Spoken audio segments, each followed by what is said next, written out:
More than 20 years ago, two political scholars argued that the Democratic Party's coalition would control politics. And for a little while, it looked like they might be right. Then the election of President Donald Trump upended some of those early 2000s theories.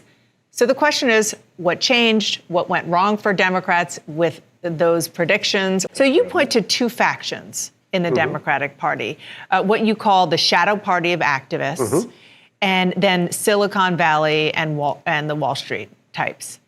Can you explain these two factions and how you think that they are actually problems for the Democratic Party? All right, folks. Well, today's video is going to get a little more intellectual than usual, but I encourage you to listen because this is going to have important ramifications on what will happen in 2024 if Trump can win, and if he does win, how he's going to do that. And it seems to me that even CNN and some of these political scientists and analyst types who got 2016 very wrong are starting to show signs of panic and bad news for Biden in 2024. So, long story short, CNN recently brought on this political scientist who's just published a book about the collapse of the traditional Democrat coalition and why the bad news coming for them in the future is that they've basically not only lost the center, they've lost the real demographic of actual voters in the American electorate. So he discusses how, Democrats in some ways have become the party of the elite, right? Silicon Valley, Hollywood, all of that stuff, and obviously these crazy activist types. But he points out that when it comes to the white working class, union workers who historically comprise the Democrat coalition, they've totally lost there. And also, as you know, Democrats consistently since then have banked on the minority votes. Hey, we'll win the blacks, will win the Hispanics, and signs of that are starting to fall apart. And again, I think it's a really interesting discussion. I encourage you to listen to it, and we're going to react to this very interesting CNN segment here today. But really quickly, before we do that, I do got to tell you about our sponsors today over at Noble Gold Investments. Folks, 2024, considering it is an election year, is going to be an extremely volatile year for the stock market, for the economy, and all of those things. And it's never been a better time to diversify your portfolio and invest in safe, stable assets like gold, silver, and precious metals. And our friends today over at Noble Gold Investments can help you do so. Noble Gold has been helping patriots like you secure their financial future for years now using precious metals like gold and silver, which are hedges against inflation, against instability, and they can help you get started. So be sure to support the channel and to support Noble Gold by getting started at thevincedao.com. Again, that is thevincedao.com. Use my affiliate link. Secure your financial portfolio at thevincedao.com. All right, with that said, let's take a listen to this. I hope I kind of framed accurately what you're going to hear. Again, it's a little more intellectual, but let's take a listen. More than 20 years ago, two political scholars argued that the Democratic Party's coalition would control politics. And for a little while, it looked like they might be right.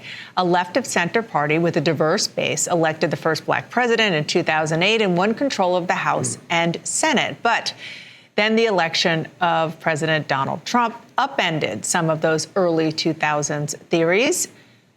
So just to contextualize that a little more, the theory that this guy wrote about, and, I still think there's a lot of truth to, but it's kind of falling apart at the moment, is with demographic change in America and all the immigration and all this stuff, and the fact that immigrants, Hispanics, all of these groups tend to vote very Democratic. The idea was that considering Democrats already have like the white working class vote, going into the future, with immigration, again, with demographic change, all these things, Democrats basically have a political lock on all the elections because of the changing tides of America and who lives in America. And I would argue that for a long time, that's been the playbook, that's been the goal with immigration. I mean, the modern immigration system was constructed by Democrats like LBJ back in the 60s and a lot of neocon Republicans who enabled it through the way. But we're going to listen to him here explain why that kind of theory is beginning to fall apart. So let's take a listen. So the question is, what changed? What went wrong for Democrats with those predictions? One of the experts and co-author of a new book, Where Have All the Democrats Gone, is here. Ruy Teixeira joins me now. Thank you so much for coming in.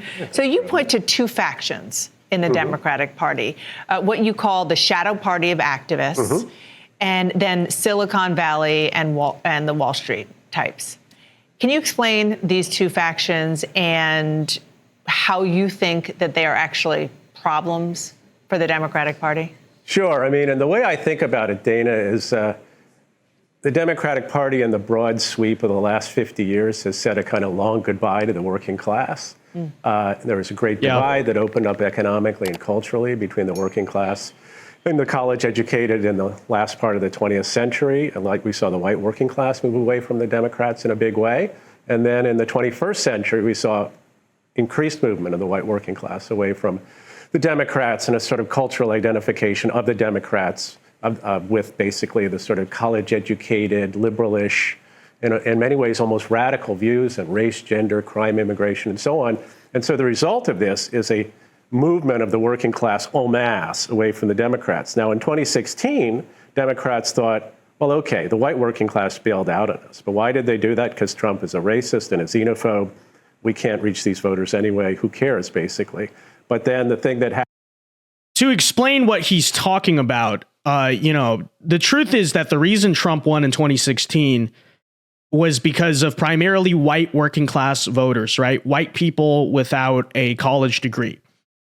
And the phenomenon he's diagnosing there is because of two different things.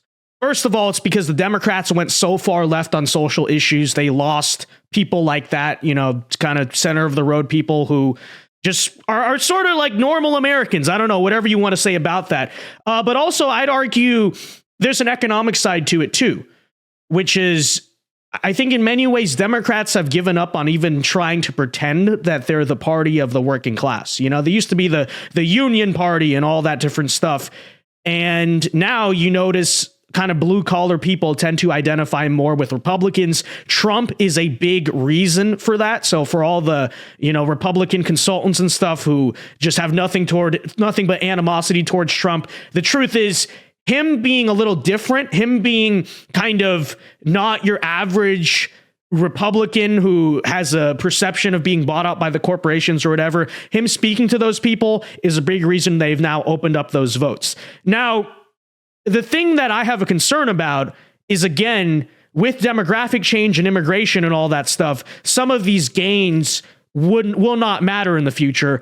But listen to what he has to say about that. I think it's interesting. Happened, of course, they lost the presidency. But then in 2020, we see non-white, particularly Hispanic working class voters moving away from the Democrats. And we still see that today in all the polling. So, in fact, if you really just count the noses of who supports who in this country, Republicans are now the party of the working class. They get more working class votes than the Democrats do. And if you look at it, sort of any given poll, the Democrats will be up by like 10 or 15 points among college-educated voters and down by 15 or 20 points among working-class voters. So that's a huge change, and it represents a party that's more dominated by these college-educated voters, elites, Silicon Valley, Wall Street, Hollywood. I mean, there's a whole identification of the Democratic Party with a group of institutions, activists, foundations, academia, you name it, that all push the Democrats in a direction that's away from the priorities and the culture of working class voters, and that now shows in the polls. Absolutely true. Now, the thing he points out, and I've talked about this at length like years ago, but it is sort of the fact that, again, with immigration and all this stuff, Democrats have been banking on the Hispanic vote, and you're now starting to see a lot of Hispanic voters actually turn away, right? They're kind of trending towards the Republicans.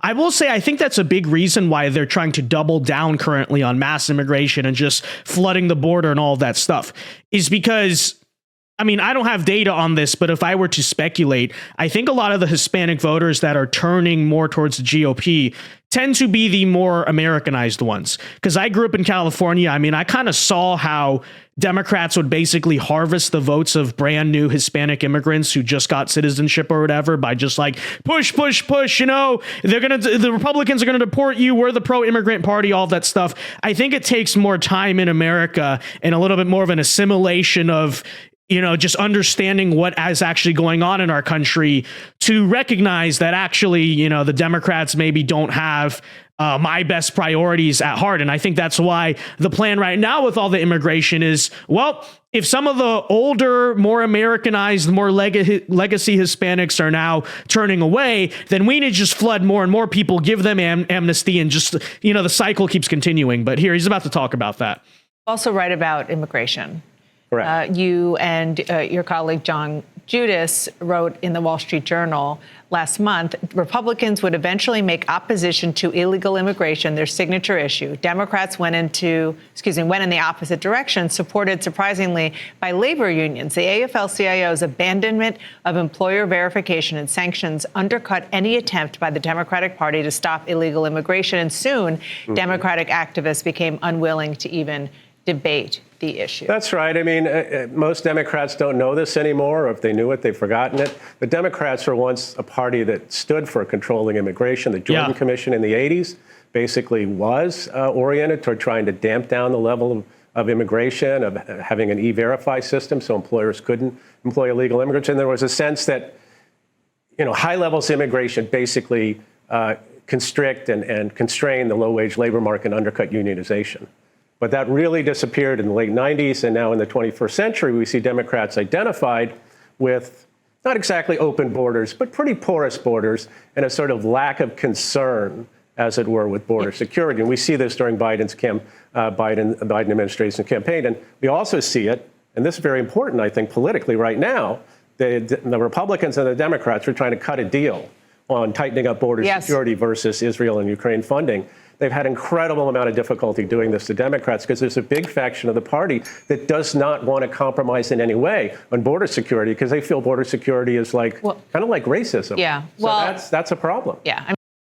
So historically, for people who don't know this, and I'm sure most people don't even know this, who are at least my age, is Democrats used to be seen as the more restrictionist party when it came to immigration and illegal immigration and all that stuff, which is, of course, surprising and seems contradictory today. But the reason for that was because, like I said, they used to be the party of the working class, of the unions and all that different stuff. And the way they saw it, and it is a very true factor of mass immigration, when you flood the market with a bunch of cheap labor from other countries, inevitably what happens is the average standard of life for the working class person goes down. Even Cesar Chavez, who was left wing on many different economic issues, was actually super against illegal immigration. Okay, he actually sent some of his farm strikers back in the 60s and stuff to try to drive away illegal immigrants from the border. And why was that? Is because the corporations, and they still do this, by the way, with immigration, but back then especially too, were bringing in illegals and guest workers and migrants and all that stuff to pick the grapes and replace the work of the farm unions and all that stuff. And so that's why historically corporations like mass immigration, because it gives them cheap labor. If you're on the side of the unions, the working class or whatever, you don't like mass immigration because that actually screws with your standard of life. Now, like I said, I think when it comes to the Democrats, two main things have happened. Because they've become the party of the corporations and the elite, there's an economic incentive for open borders because now the interests they're tied to support the open borders because of cheap labor. Like I said, also, I think there's a political and cultural motive, which is, hey, let's flood the country with a bunch of new people who we think will vote for us, support us culturally, maybe destabilize things in a sense.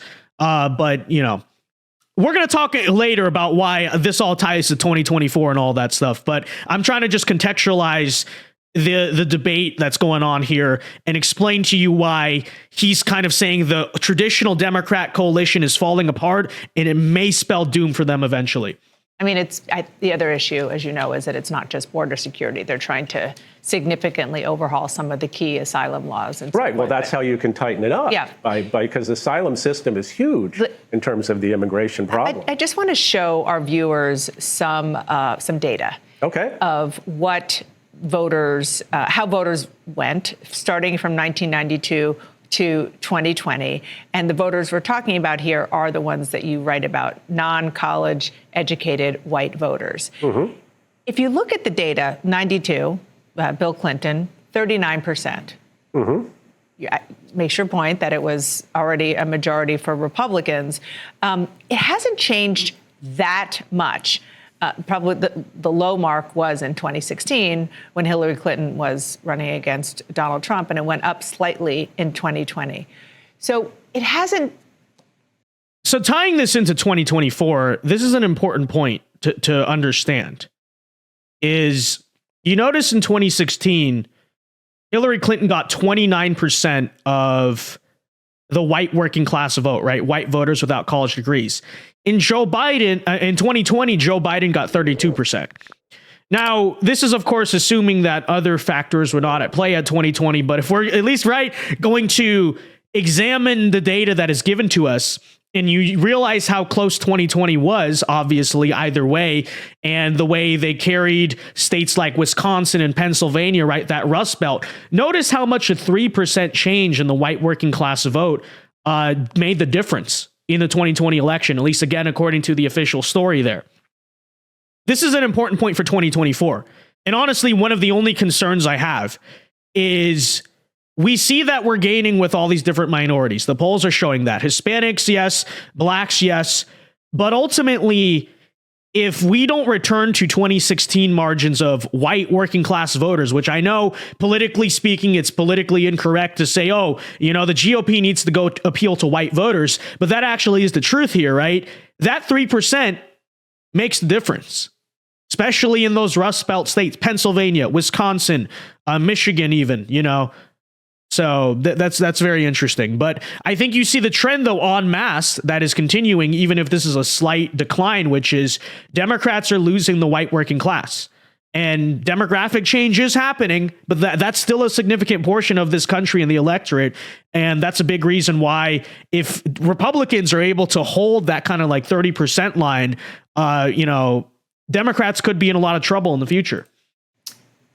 When you look at the coalition in and around Barack Obama, it hasn't changed that dramatically since then. Well, one thing to note about kind of around the margins, right? One thing to notice about the Clinton vote is he actually carried the white working class vote because there were so many votes for Perot. So he actually carried the working class, Bill Clinton in the white working class vote in 92 and 96 by a point or two. So in a way, one way to think about what's happened is that heavily working class Perot vote on the presidential level, which was, for a third-party candidate, moved over time into the Republican camp en masse. And that's not just at the presidential level, but also for a lot of congressional seats and particularly a lot of Senate seats where the Democrats are no longer competitive in a lot of these states. So that's a lot about what happened to the Democratic coalition between the 90s and today. And again, as I'm pointing out, in 2020 and now we see this movement of the non-white working class away from the Democrats as well. So you do see this coalition shifting, again, where Republicans are more a working class party than the Democrats. And that's such a change from the historic image and practice of the Democratic Party. And it defines our politics today, I think. Definitely not FDR's Democratic Party anymore. No, it's not his party anymore. Your father's Democratic Party. It's different. The question is, how competitive is it? Can the Democrats get to where they want to go with this coalition? We gotta end the show now. We appreciate you coming. Come back and we'll talk.